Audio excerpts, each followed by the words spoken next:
ఆగన్నా నీకో విషయం చెప్పాలి. ప్రియా ఇప్పుడు ప్రెగ్నెంట్. దేవుడా, నా పేరెంట్స్ కాదని నేను ఇతని దగ్గరికి వచ్చాను. రేపు ఏదైనా నువ్వే చూసుకోవాలి. నా భారం అంతా నీ మీదే వేస్తున్నాను తల్లి, నువ్వే చూసుకో అమ్మా.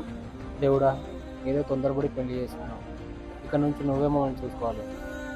అనుకోకుండా ఇంట్లో వాళ్ళని కాదని పెళ్లి చేసుకున్నావు. ప్రియ కడుపులో పెరుగుతున్న బిడ్డ కోసం ఈ పెళ్లి చేసుకోవాల్సి వచ్చింది.